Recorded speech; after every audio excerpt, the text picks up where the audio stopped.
We also probably need to get some Team DBK shirts out here with the Nebraska Volleyball team. That's what you call a transition, folks. Bang. With the Nebraska Volleyball team having not lost a set, it seems like ever. They've lost, I believe, 6 sets on the year in 20 matches, which seems pretty good, Jacob. Yeah, it's pretty incredible. And teams were barely even reaching 20 against them. They're playing at such a high level, and that's the impressive thing.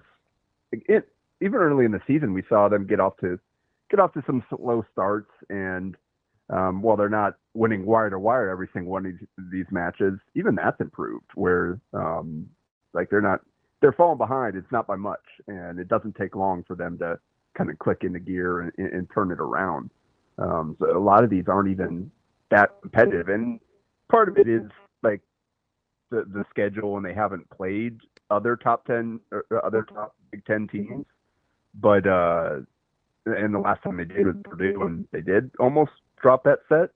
But again, they found a way to come alive and take over down the stretch, and then they rolled in the last 2 sets of that one, and they've been rolling ever since. So this will be a fun week for them to kind of test themselves against a Wisconsin team and to see just how locked in they have been and how they're able to handle it if they do run into some resistance this time.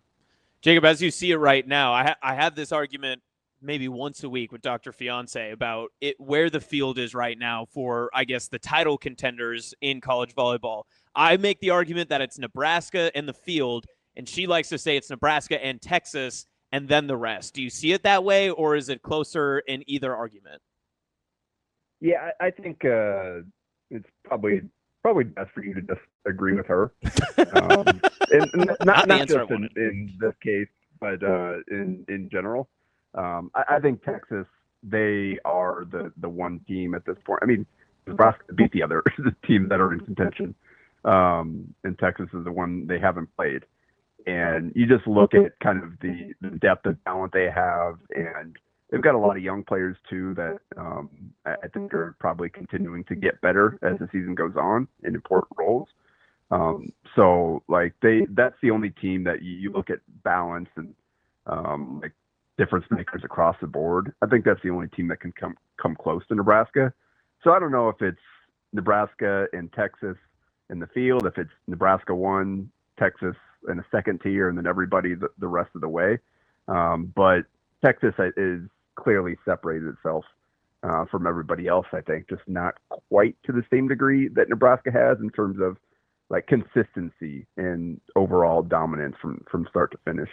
JP, when you look at this Nebraska team, is there any part of you that is, I think about this in basketball a lot and kind of the ebbs and flow of the season, which I think is a lot more similar to volleyball in terms of just the number of games you're playing and sort of the different kind of roller coasters you go on through the season. Is there any part of you that worries about either peaking too early or anything that you've seen from the past years where it's like, hey, Nebraska's had some pretty dominant stretches over the last few years and then wasn't able to get it done when it came to getting, the Final Four time? Like, is there any part of you that has that creeping in the back of your mind, or how do you view this stretch of dominance considering where it comes in the season? Yeah, no, I think the players have kind of talked through that, and coach has as well, just about how they're combating that and the complacency aspect of it and all that, just with the way they approach practice. And what Bergen, I think, said it yesterday, like they've got 2 of the best teams in the country in the same gym, regardless of how they organize those teams, because they're constantly moving around and changing it so they're all facing each other. And so like they're continuing to face, even if they don't get pressed in matches, they're facing difficulty in practice because of how good their B side is and kind of just the depth of talent they have. So like they're having to bring their best in practice every day if, one, they want to hold on to their jobs because they know how good those players behind them are. But 2, I think they are focused on accomplishing that goal. Like the veterans on this team know what it's like to have a great season and to come up short. And that's been the case for Nebraska for a while now. And I think these juniors leading the way, Rebecca Alec leading the way, they don't want to see that happen again. I mean, they know what that match felt like 2 years ago against Texas, and coming up short again last year against Penn State. So I think the balance of the team probably helps offset that as well, in that they're not relying on anybody. As talented as they are at so many different positions, anybody can have an off night and they can just go to somebody else. I mean, you look at it up and down the lineup, like Harper's hitting over 300. They've got 3 middles hitting over 400 and averaging over 2.5 kills a set. You've got Taylor Landfair, who's close to 290 now and is starting to become more effective, and missed a little bit of time with a slight ankle injury, but she should be fine. You've got Virginia Adriano hitting almost 250 on that right side, and she's been a little up and down, but playing her first season, and we've seen her at her best. So I think just kind of the nature of their practices and the way they approach that, in addition to their balance, kind of help offsets that to where I think they can win so many different ways that I don't know that they can necessarily peak too early, I don't think. Jacob, do you think that there is, are we past the point where DBK knows exactly, how to remedy any of her rotations, or which players fit the best, and how starting lineups would look, per matchup? Or do you think that there is still something to be said about finding kind of that set rotation and moving forward with that for the rest of the season and the postseason and beyond? Yeah, I think for the most part, we've kind of settled into what it's going to be when the matches are really competitive and every win counts. Outside of that libero spot, that'll be the one to watch kind of the rest of the way. Is obviously we've seen them switch back to Lainey Choboy at libero for the last 2 weeks, after Olivia Mauk had settled in there for a handful of weeks in a row. So that's probably going to continue to be kind of a week-to-week thing, just based on practice, based on matchups. And I think that they're both playing well regardless of what role they put them into. And I think that makes it easier for Dani, is the fact that, even if one isn't getting the libero jersey, she still has a chance to really impact the team and play well. And I think be happy with that. So that's the one I think for the most part they if she needs to break glass in case of emergency, we haven't seen that in a while. We know that she has options to change things up if someone is struggling, whether that's Ali Check on the right side. We saw that recently, whether if somebody maybe gets banged up and needs to miss a match. At middle, they've got Minayo Beche, who's continuing to play at a ridiculously high level every chance she gets. That's crazy.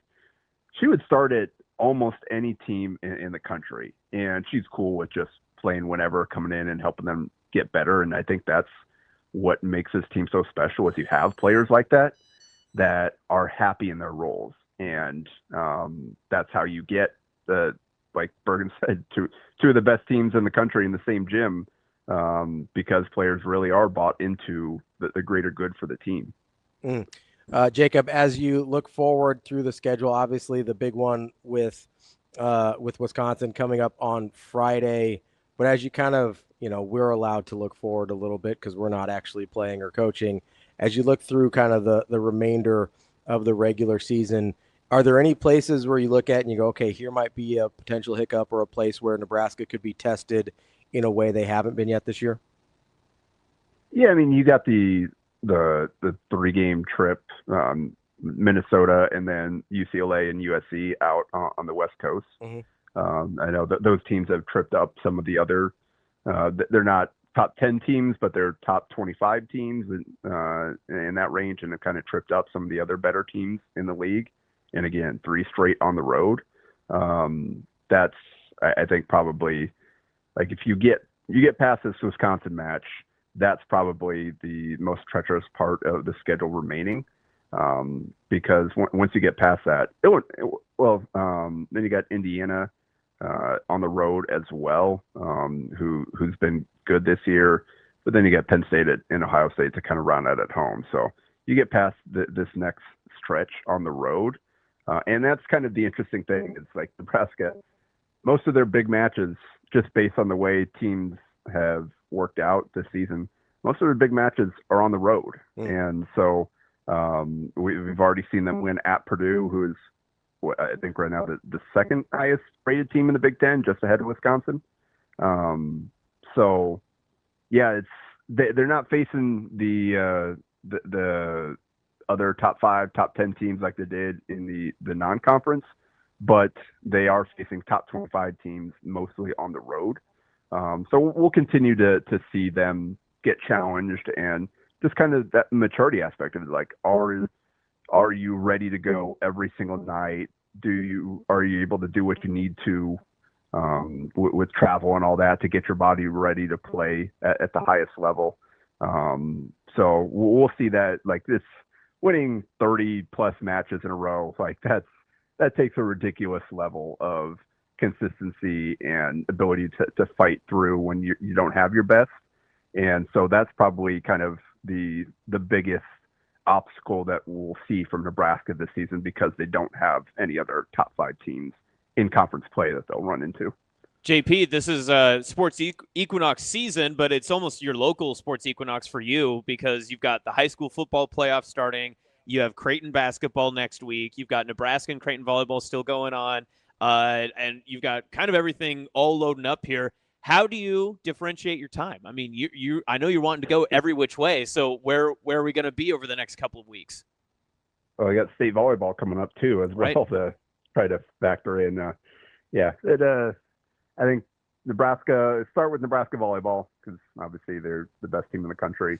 And then Creighton basketball and/or state sports playoffs there, and volleyball, and then Creighton basketball from there, and whatever's left over. Like that's, I think, probably how I'm going to have to hire. I have not tried to plan beyond this schedule, just kind of waiting for the postseason stuff to play its way out, so I can see what it's going to look like. But not really looking forward to trying to figure out where I'm going to be when next week, because it's going to be very complicated. But I'll do my best to cover everything as best I can, and rely on our wonderful team to kind of help us provide some coverage of the stuff that I can't be at myself.